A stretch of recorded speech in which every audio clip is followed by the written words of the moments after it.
Hello and welcome. This is Happy Catastrophe and I'm Candace. I am here continuing on with our hashtag Color the Tarot series, and we this time are on video 6, card number 5, and we're doing the Hierophant. I'm hoping I'm saying it correctly.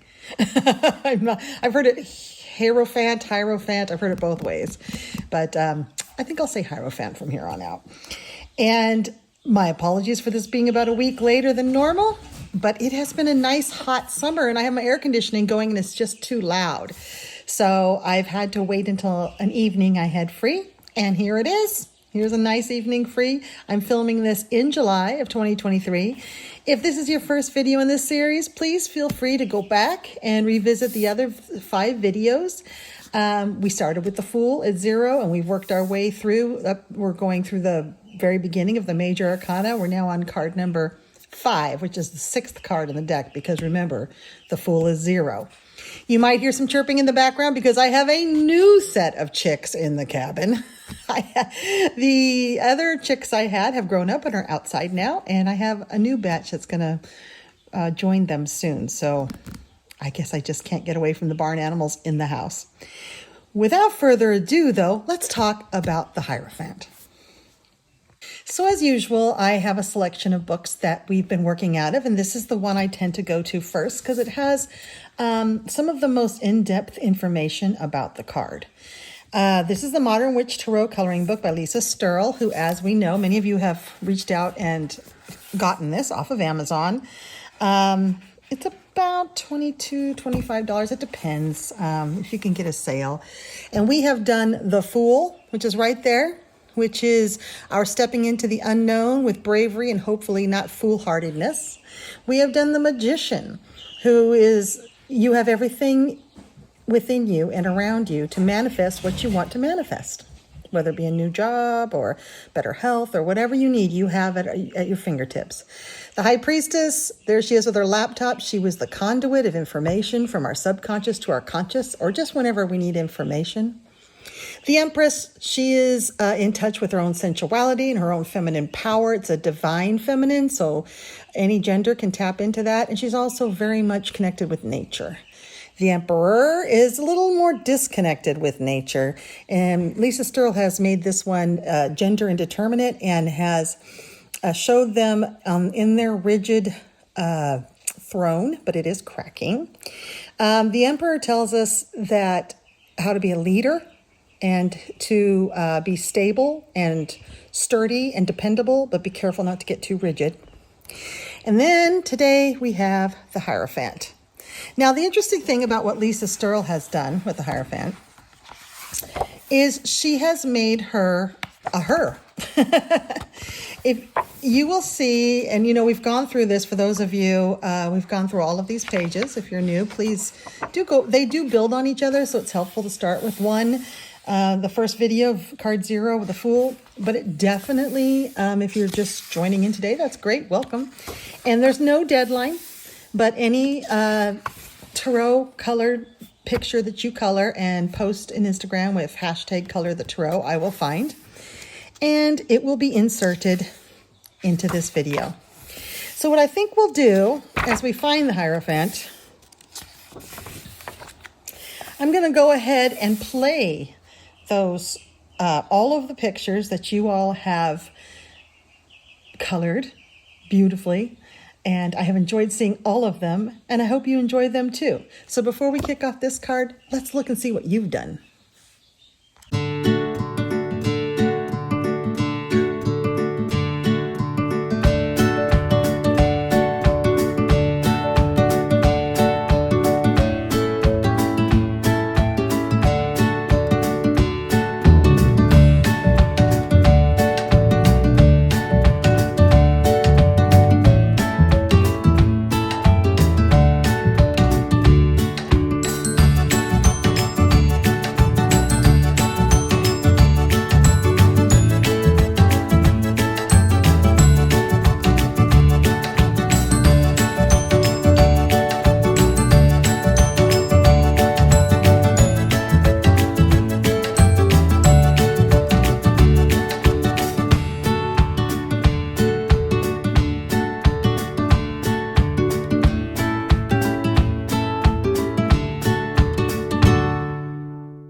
Weren't those absolutely amazing? There are so many beautiful treatments that you all have done to these pages. And the neat thing is there are pages that I have never seen, that are from books I've never seen, which make them very unique. And then there are pages that are from books that we all have, but the way every person has colored them is completely different. And it's just really a joy to get to see them all. And I've made this compilation video and I just keep adding to it and adding to it as I get more of your pictures. And I love just watching it. Sometimes I just put it on and watch it just to see all your pretty pictures. So getting to the Hierophant, like I was saying before I showed the video of all of your beautiful pictures, the interesting thing about this is that Lisa Sturl has made this into a woman. And I debated about whether I wanted to show this book first or last, because the Hierophant in almost every deck you look at is a male. And it tends to represent doctrination, dogma, a religious world order that is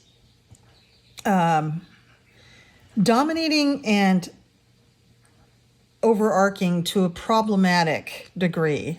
So it can be like Christian crusades that went out and, killed people to spread their belief systems, or any type of religion or cult or belief system or spiritual belief system that tries to dominate you to their way of thinking.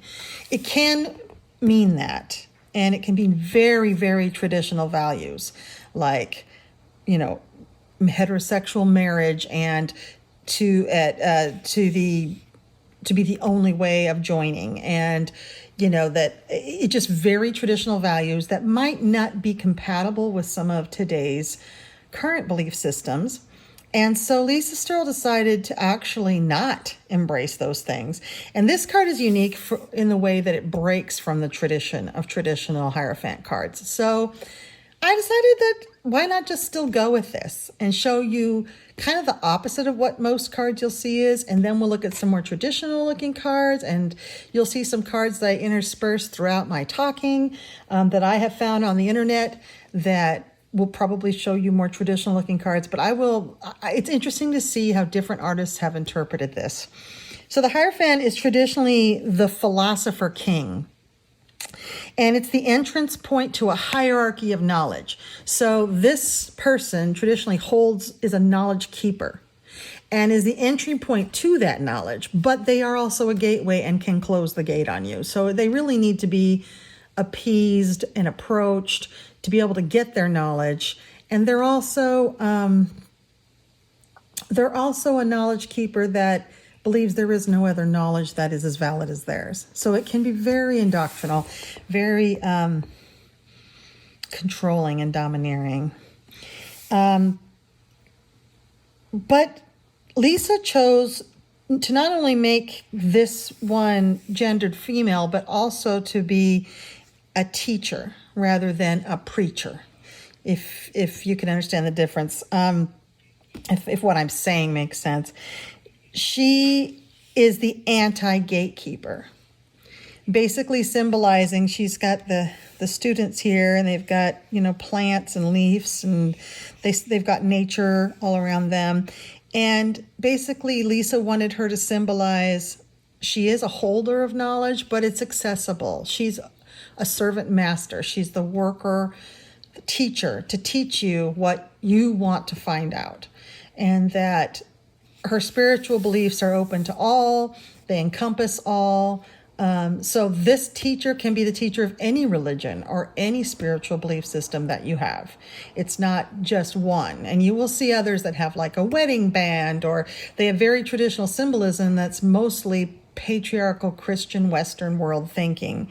And they're often on a throne above everybody else. They're held above everybody, where she put her kind of in an anti-throne.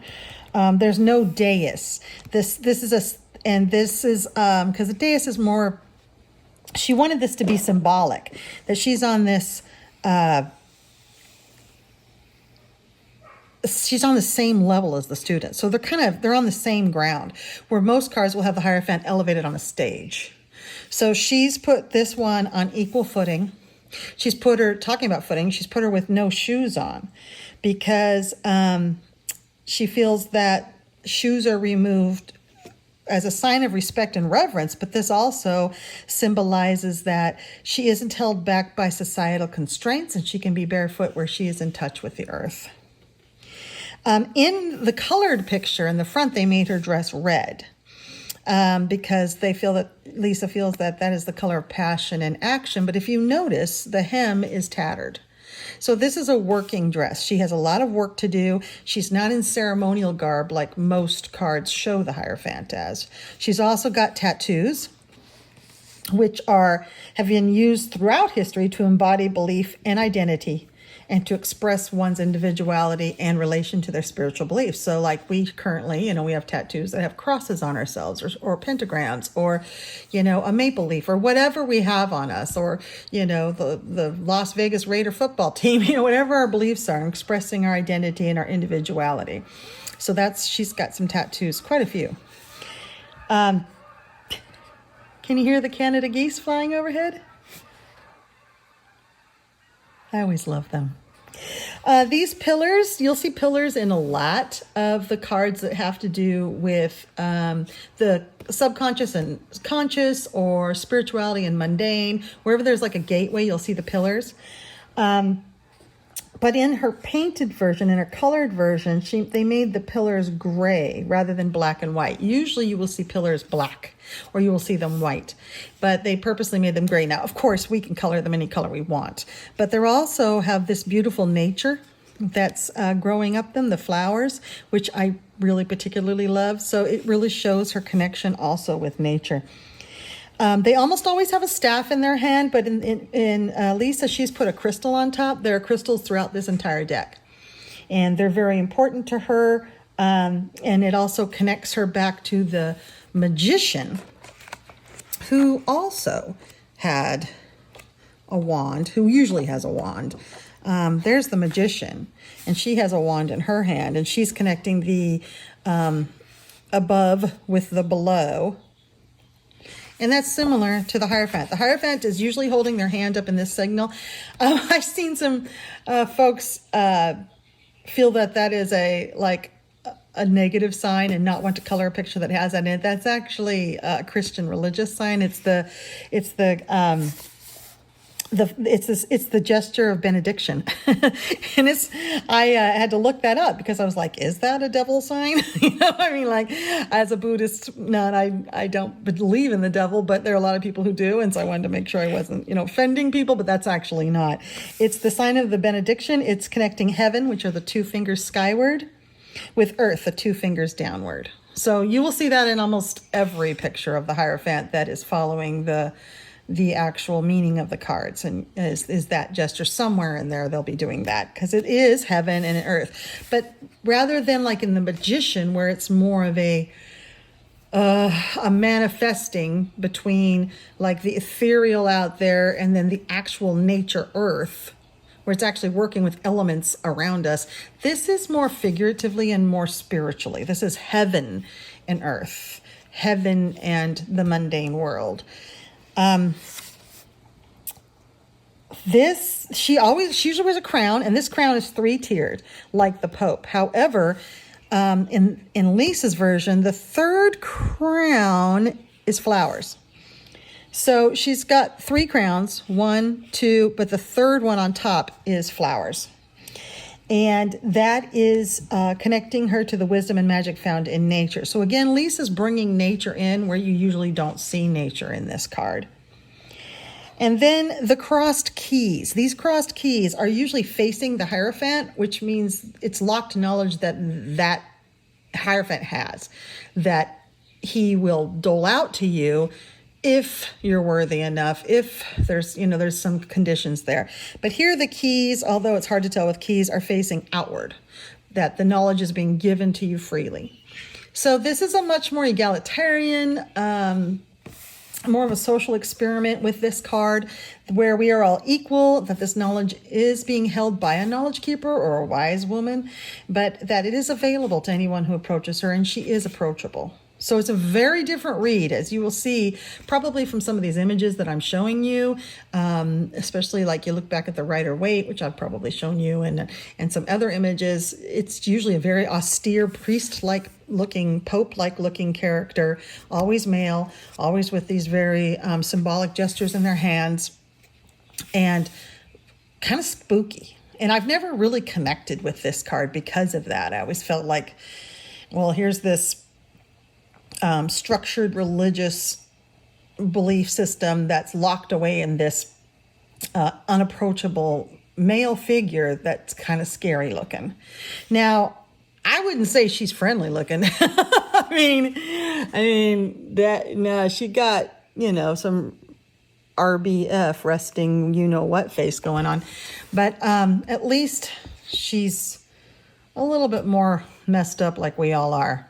So this is an option to color and to think about. Again, I talk about these cards just as a meditation. I am not a tarot expert, but I do like to collect the decks because the decks, I used to collect decks. I don't have as many material possessions anymore, so I don't really collect them, but I do like to look at them because they are an art expression, an art form of this really ancient Italian game. It was never meant for magical divination. It was a game. It was a card game.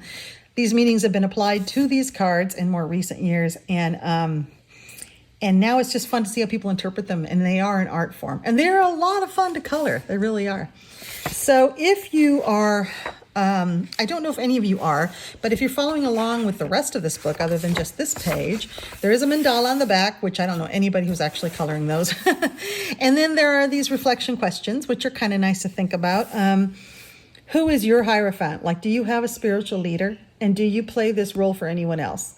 As a Buddhist nun, that's a big yes for me. I am a spiritual leader in my Buddhist community, and I do get approached a lot for just to listen and for advice, but Buddhist advice is usually just listening and bringing you back to your center. It's not very satisfying.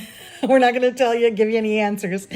But in my Buddhist community, people bow to me, and there's a lot of that going on, which is very strange as a Western Buddhist, as an American. We're not used to people bowing to us, but I am part of a Vietnamese tradition. And so when I am at the monastery and I'm practicing there and the Vietnamese come, they bring me food, they bring me gifts, they give me money, they bow low to me. Some of them get clear to the ground. At first I wanted to raise them up and I didn't want to accept these things, but then I realized that these are ethnic Buddhists from countries that are Buddhist, and this is how they pay respect, and that I need to be gracious and accept this because this is how they are paying respect for the life that I have chosen and the work that I represent their spiritual beliefs. So it's interesting. It's interesting being a monastic. It's a very different life. It's different in the West because there are loads of people who see me just as Candace, this former rock star who, wore extensions in her hair and colored contacts and drank tequila like a sailor and swore like a sailor. And then are confused by my demeanor now. And then there are those that I have met as I've become a nun who don't understand, how can I have a job? How can I, live in the real world? How can I do my own shopping? Why don't I have a whole entourage following me around, taking care of me? So it's a very weird position to be a nun in the United States. But I wouldn't have it any other way. I love it. So yes, that's a big yes for me. Long story short, what has tarot helped you learn about yourself and life in general? I don't know. I think my favorite card is the Fool card. I love that card. Like you're just going to walk off a cliff and hope everything turns out all right.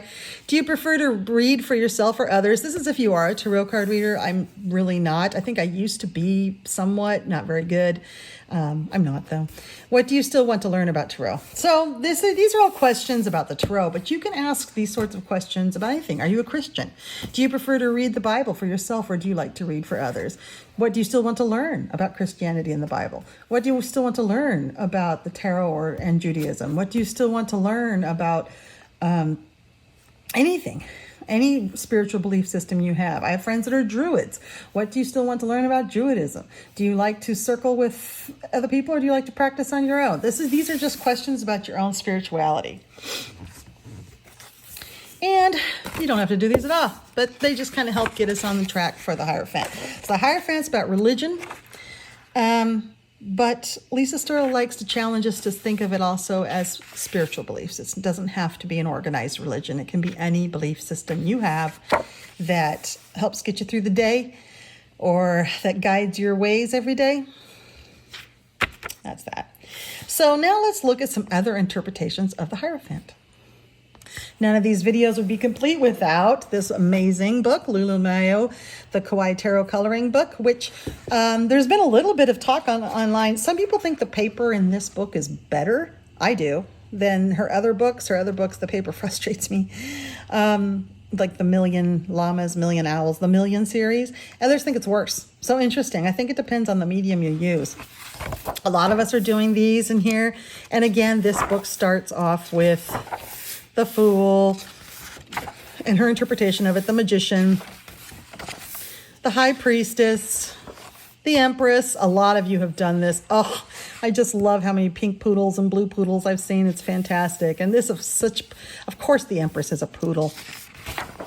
The Emperor, which, as you can see, I haven't done any colorings of the Emperor this month. I got a little busy on the property with everything growing and needing to do some harvesting, so I haven't done as much coloring.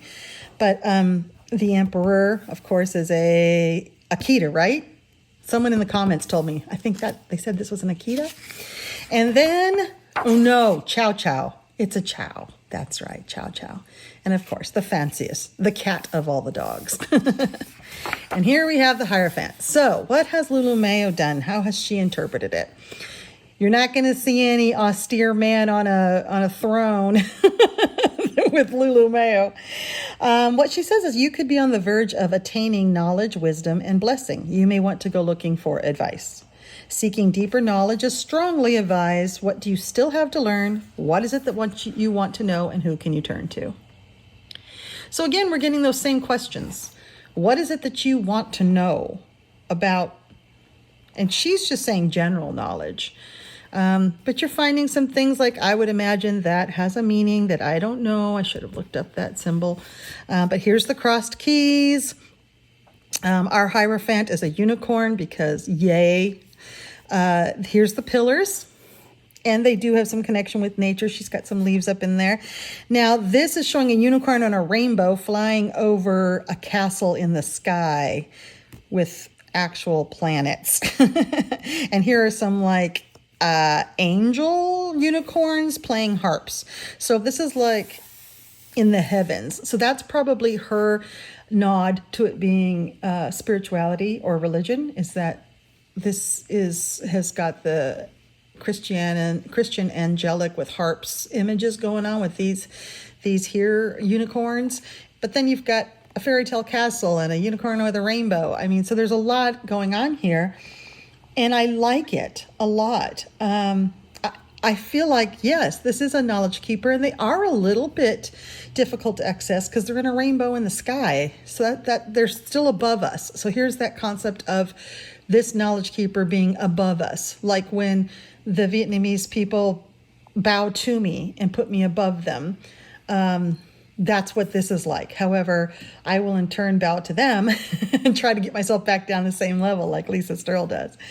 So this is fantastic. I think there's so many options for coloring this too. This could be a variety of color palettes. It could be anything. I really hope some of you do this. I really hope I do this because look, hot air balloon. I mean, wow, the cute little clouds. There's so much here that it could be beautiful, and it's a full page. And I love that these are framed in because they are like a card. So I hope some of you do this. I can't wait to see if any of you have done this. And since I have not I'm filming this before I put together the extended video that I've already shown in this video. Some of you probably already have done this. So in a weird space-time continuum glitch, I may have already, by the time this gets published, I probably have seen some of your pictures of this, and I can't wait. So, great. I hope some of you do this. Now, let's look at one of my other favorite books, Mythographic Cosmic Spirit. Now, a lot of you have this one, and be warned, this is probably my favorite mythographic. So I have done a lot in here. I've seen so many of you have done this one, The Fool. Oh, I just love it. I want to do it, but I've seen so many beautiful pictures. It's one of those cases that, I don't know if I can do it and do it justice. Now this book has tarot, but it also has astrology. So here's an Aries. So it's kind of every other one. Here's the Magician. Many of you did this one. Oh, wow. Wow. Gorgeous pictures I saw. This is not part of the tarot. This is just something I did last month because I was obsessed with this book and couldn't stop coloring in it. There's the High Priestess with her knowledge that she brings to you. She's a knowledge keeper as well, but she doesn't keep it. She is a conduit. So like the laptop in Lisa Sterl's High Priestess, she is usually seen with a scroll. She has information. You just have to tap into her and it's there. It's basically your subconscious. Or, your card catalog if you're old like me. Here's the Empress. Some of you did this one. Very strange picture, but I really liked it. And half-naked guy meditating. Oh, I've seen some gorgeous ones of this. The Emperor. Oh, I actually am planning on doing that one. Gemini. Here's the Hierophant according to Fabiana Attanasio. So I love that she decided to do this one with an Egyptian motif. So here you have, it's kind of like a desert oasis-y looking type pillars, like what you would see in an oasis maybe. And then you have is it Bat, who is I'm mind blank. That is the Egyptian cat goddess. It's like that, except I think looks like it's gendered male. So it's like a cat god and has the pharaoh wings back here, which is very cool. And all the planets and stuff. So through the gate, you have this knowledge with all these planets. And in fact, our 1, 2, 3, 4, 5. I was wondering if all our planets were represented there. And the galaxy and the wings can be representing a spiritual or religious aspect. And then 5, because it's card number 5. This is definitely a cat beast because look at how hairy this person is. They got these cuffs and there's the symbol again, the benediction symbol with the 2 fingers going up towards heaven and the 2 fingers coming down towards earth. There's some really, really cool ornamental flowers that are also kind of, this might be a fan of some sort, something. And then just the robes. It looks like there's no body. So it's just this upper body flying through space. This is a stunning picture. Of course it is. Every picture in this book is stunning. Again, this is my favorite mythographic. Just because they're like this. They're not too busy and they're just beautiful and they evoke such emotion. It would be really cool to see this done like in metal, like metals treatment with a lot of metal on this one, or leather, or just really luxe rich fabrics, It's definitely a majestic, this is definitely an imposing figure. Again, here's the staff. What is this? Is this Father, Son, Holy Ghost type thing? Is that what this is? What is this triple Trinity thing? Someone tell me. I should have looked it up. It spaced my mind that this is in a lot of those cards. But definitely this is a wonderful page. So I really hope some of you decide to do this one. Yay. And then the final book that I have from Tarot Coloring is this one. And now this is Alexis E. Thompson. Several of you have bought this one. It is gorgeous. It's a tall book. Let me scoot out a little bit. It's a very tall book. There's my hands. I don't have very big hands, but still, it's a very tall book. And if you put it next to the mythographic, which is short and fat, look, there we go. There's the bottom, so it's tall and thin. This book, she's a gorgeous illustrator. And she does, I find her drawings to be both creative and also traditional. Like, here's the Fool. We're jumping off, taking a chance. Oh, so many of you did great pictures of this one. Love it. There's the Magician. Now, this was very abstracted. There's actually no human in this picture, but it's all about having all the tools you need, the nature, the herbs, the animals, the crystals to manifest whatever you need. There's the High Priestess. Isn't she gorgeous? Love her. She's in touch with her femininity and nature. And then the Empress, who is much more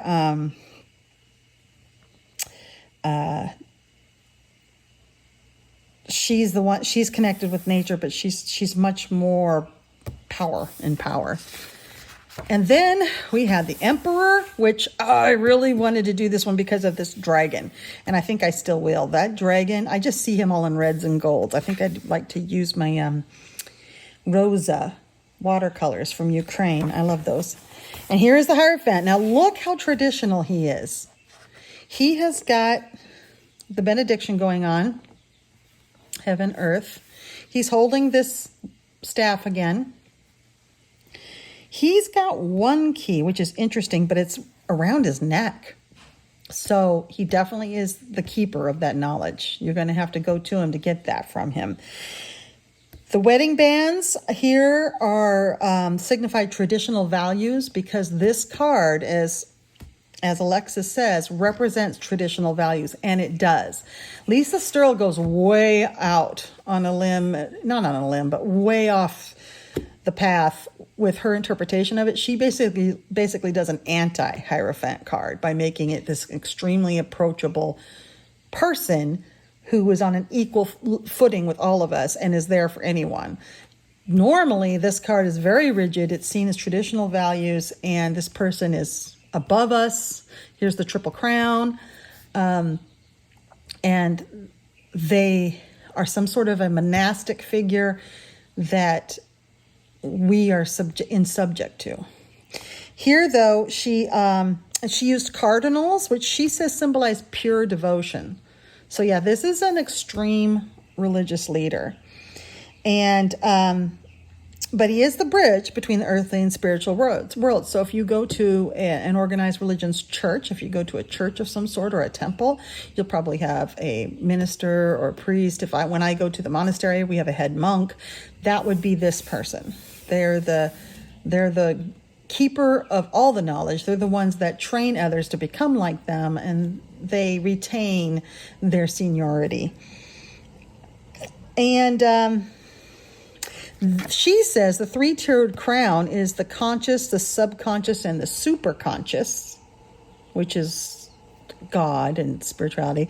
It was interesting, in Lisa Sterl, she made this one flowers. The third tier is flowers. So the superconscious is actually nature, which is fascinating. Again, the two pillars.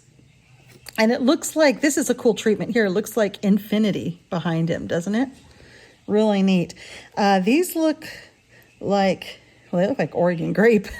They look like they might be some sort of blueberry or grape. She doesn't say what the plants are. But she has a very positive spin on this card. She says, in the number 5 card, prompts the receiver to wholeheartedly embrace previously neglected traditions or rituals to create a fulfilling daily practice.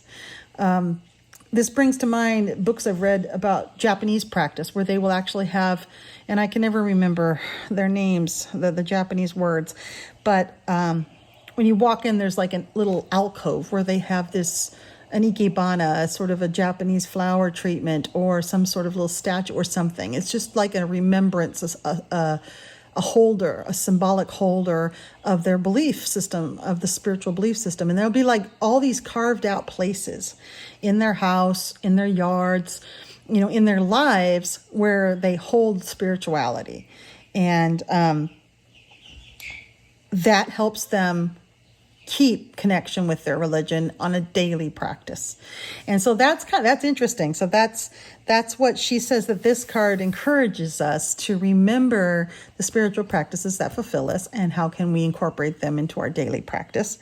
She says reverse, which some people, when they read the tarot, if the card comes out upside down, it's the shadow side of that card. And what she says, that reminds us, but instead of being negative, she says that reminds us that all wisdom can be found within. So yes, there's this very imposing figure here, but if we sit quietly with ourselves, we can find our own wisdom as well.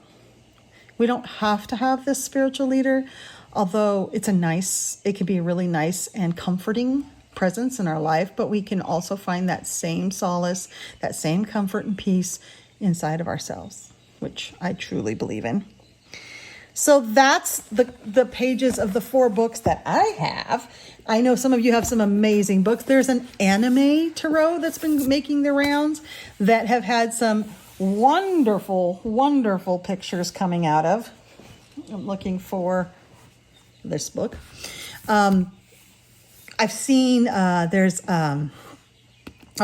been so many different books that people have brought up that are really cool books that I've never seen, I don't own, and I just love seeing your colorings out of them. So yeah, whatever book you have, anything you'd like to post that's from the tarot that you'd like to hashtag color the tarot, I will put into my running video that I show every series, every one in the series, so that you can see what you've done and what all of these other folks who are on this journey are doing. And again, this is for entertainment. This is for meditative practice. This is just to have a community to show our colorings to each other. My whole goal in having this YouTube channel is to foster community. I have found much joy in the people that I have met, and I want to pay that forward and keep spreading that. So I hope that you all are enjoying this. And I do respond to every single comment. I have not been not been on YouTube this month much. So if I've not responded to your comment, it's not because I'm not going to, it's because I simply have been outside a lot. I also had a big flare up with my fibromyalgia, and so I was kind of offline for about a week and a half. So this month, I just haven't done as much online. The sun's been out. We have a very short summer in Oregon. So I've been out enjoying it. But I will be in the next few days sitting down. I love reading your comments. I love responding to them. Absolutely, 100%. It's a joy that I like to do. So I will be responding to everything. So ask anything you like, mention anything you like, chat with me. Whatever. I'm here for you. All right. Thanks for joining me on this journey, and we'll see you in the next one. Let's see what we've got coming up next. It'll be card number 6, and it will be, the Lovers. All right. This is a fun card. It's it can be a cautionary card, but we should see lots of beautiful images from the Lovers. So can't wait. And I will, there'll be a shorter distance between this video and the Lovers video because I'm a little late with this one. And plus, I'm really excited about this card. All right. Love you guys all. Bye.